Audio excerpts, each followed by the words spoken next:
getting Oh in. no, it's alright. It's a mess. Yeah. But it's good to finally Yeah. have you here. Cool, we go?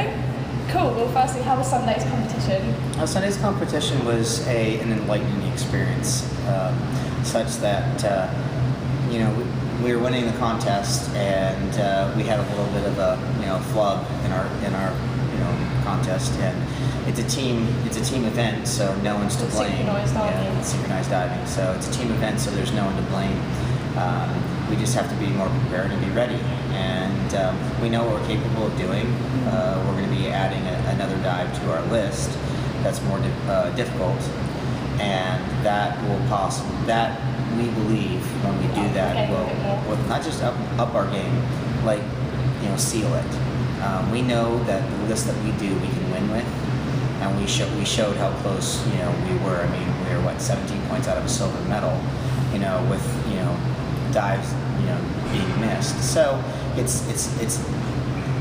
was a great learning experience. I think it makes us more hungry. Sometimes you lose track of when you get a medal. You're like, okay, we're right there, and no, I'm not like that. If you give me a medal or you don't give me a medal, I'm going to work just as hard. Working even harder then for the next. Yeah, and I think it opens up a lot of other people's eyes as well, not just on our team, but the rest of the world. They know we're coming to get them. Cool. And you've been in East London for this event. Have you been sort of in Westfield and in the area? Have you enjoyed your time in East London? Yes, I have. I mean, I've learned, the DLR. I've learned the Jubilee line, and I've been to London quite a few times, but I've never actually been able to enjoy the atmosphere and what it has to offer, because I'm always in London for a few hours or 6 hours up to waiting for my next flight to fly somewhere else. So a bit more time to enjoy it. Yes, there's always been, when you travel somewhere and you get a taste of what it's like and you don't get to experience it, there's always that want and that need to do it, and check it off the bucket list, type thing, But enjoying London, I mean, just seeing everything. I got to ride, the London Eye. So it was raining, but it doesn't matter. You've done more than I have in London. So it was great. It was great. It's a great experience. And also, you're staying at University of East London for the Olympics, aren't you, with the USA team? Where they tell me I'm going to be living, I don't try to think ahead of the game. Mm-hmm. I know where I need to be, and I know what, that's what they're doing. My job is to take care of the athletic parts, being the athlete and preparing myself mentally and physically for the competition. Are you looking forward to staying at University of East London on our campus? On our campus? Yeah. Do you know what? I just love being out here. I love different cultures. I love being able to communicate with everybody. Mm-hmm. That was my first Olympics was in Sydney. And it was the most amazing Olympics that I've had yet, because it was just so easy to communicate and get around and do all that stuff. Then Athens and Beijing got a little bit more difficult, and different languages. Not just languages, it's just different cultures. Even though I've been there plenty of times, it's just like you're like, okay, been there, done that. This is more exciting for me because I haven't really been able to be a part of this atmosphere, and the aquatic center here is phenomenal, and we're going to have that's why we have this test event. It's to just get all the bugs out. Do you know we've got a new sports dock at University of East London, so you're looking forward to using that? But sorry, it doesn't have a pool. It does have new machines and sort of areas, so you're looking forward to using that. That is sort of brand new, almost specifically for you guys. I always love seeing new things.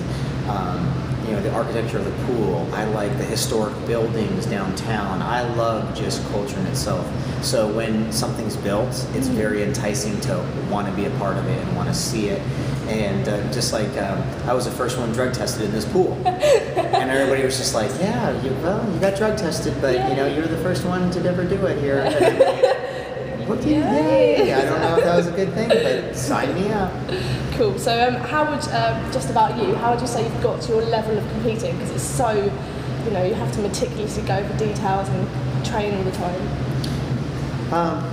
Funny that you asked that. I'm still learning how to do that. I've been diving for almost 30 years now. And I'm out there doing the dives that I know how to do, and I believe that I can do the dives that I do. But what's so unique is my coach just came up to me and goes, "Do you know what? You're better than anybody out there. Just shut your mind off, stop thinking about doing things, and just do them. No, just do them. Don't even focus. Just do them. Your body is so trained in so many ways that you don't have to worry about it." And that's, again, as you get older, you start, more information comes in. You want to process more information. You're slower at processing information. You're slower at recuperating. You're suffering, but I don't let that get, I don't try to let that get the best of me. I try to, understand it and learn from it. And this is, if there's anything that I can do and shut my head off, I believe the headless diver is the best diver. Headless diver? Headless diver is the best diver because you're never thinking.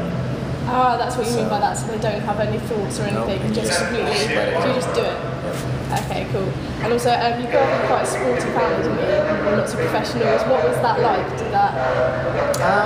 Well, it was unique. My dad played some unique sports of tennis and ice hockey, and we grew up doing everything we possibly could just to enjoy sports, and he didn't want us to choose one. Hey, can you turn that down, please?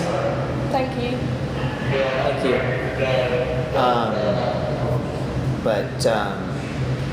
Yeah, it was really unique growing up because my dad was so meticulous, and it was funny. I started diving because someone told me I couldn't. Someone told you couldn't dive? They weren't. I wasn't allowed to get on the diving boards because they wanted me to do so many, for insurance reasons and learn how to swim. And I had to swim so many laps in the deep end versus swimming so many laps in the shallow end. And then that was protocol. But it look where it's brought me now. But you'd love to see that person be like, can't dive. Well, it's kind of funny. I still remember the pool. I don't remember the person, but I remember it. But being around my family, it's taught me how to keep pushing through.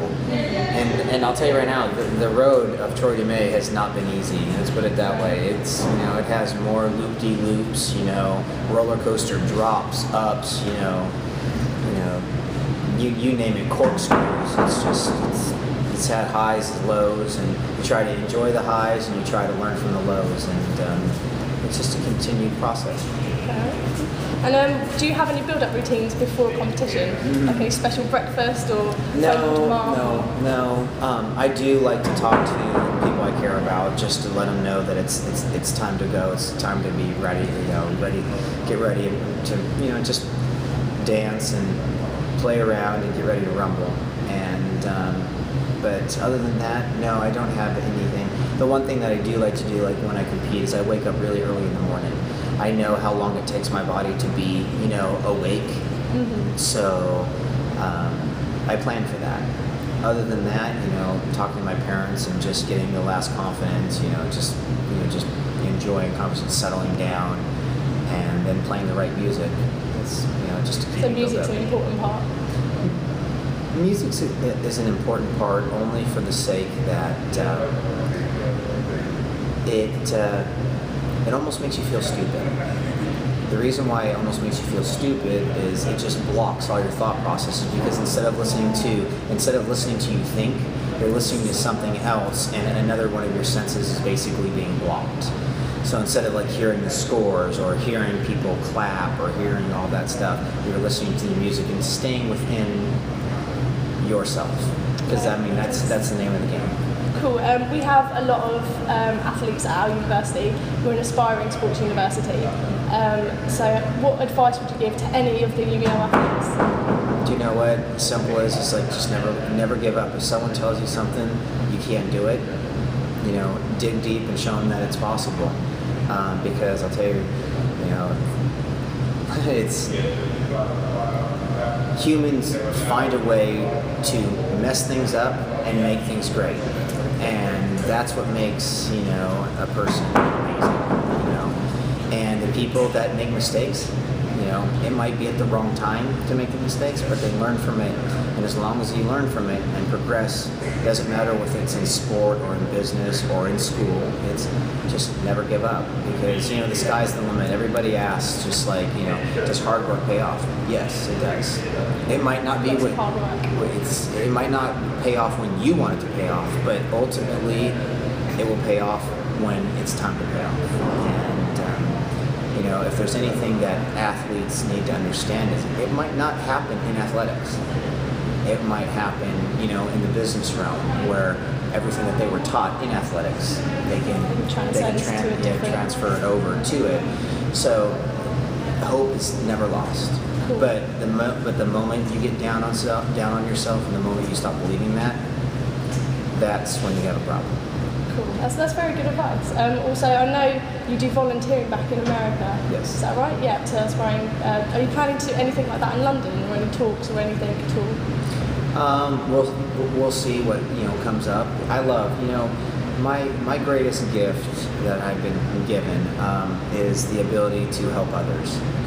And what I would like to do is especially in diving, I've been diving for almost 30 years. So if I can teach someone in 2 to 3 or 5 years what I learned in 30 years, then they're ahead of the ball game. Giving them that extra. So the whole idea is to, for me, is to spread the word and shorten the gap, how long it takes for someone to reach their goals. It doesn't matter if it's a competitor of mine, it doesn't matter if it's a friend of mine, it doesn't matter if it's an enemy, whatever you want to say. I love everybody, and I truly, care about everybody, and I want to see everybody, do their best. And sometimes I'm quoted as being too soft, but you know what? When I can smile and I see someone do what they want to do and they rejoice and they're happy, that makes me happy. But now it's my turn. Okay, and that's the one thing that I have realized, that I have 6 months left in my career. 5 months. Really? Yeah. I need to settle down, and I need to do things for Troy Damais. And though that seems a little bit selfish, you're planning to go away from diving and do something else? Yeah. But it might sound a little selfish, but I don't want to hold anything back. I don't want to have any regrets. I want to know that I did everything that I possibly could for myself, because ultimately it's me and that board. And if I can do it correctly, I won't have any regrets down the road. I mean, you also asked me if I could give any advice. I live by a quote.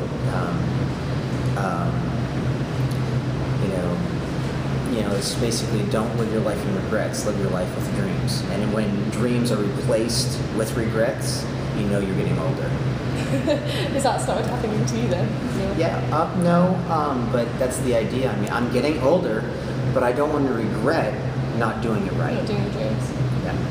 And if everybody asks you, well, why don't you just hang up and just go to work, because we know you'd be successful in work? And I'm like, because I could always work. I can work from home. I can work, when I can't dive anymore physically. And until that day comes up, I'm going to give it my all. And that's what I mean. You're never going to get old until you replace, regrets with dreams. Cool. And just lastly, just a reminder where we can see you next competing. Well, I'm going to be all around the world. We have a World Series. I'll be in Dubai, I'll be in China, I'll be in Russia, and I'll be in Mexico.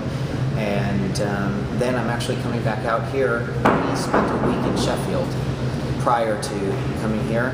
And I mean, I've dove in Sheffield many times because they used to have the World Series there, but because they're holding the Olympics, they, wanted to prepare for the Olympics. So, a week and a half prior to when I compete, we will be in Sheffield again, prior to the Olympics. So I'll be all over the place. I mean, I also have the Olympic trials in June in the United States. So, I mean, it's very easy. You can Google, U.S. diving trials, and it will be there, and there'll be a live feed that you can watch. So. Oh, you can watch it online as well. Yes, you will be able to. Oh, brilliant! Cool. I think that was everything I wanted to ask you. It was lovely to meet you. All right, you too. You've been very good to interview. Thank you so much.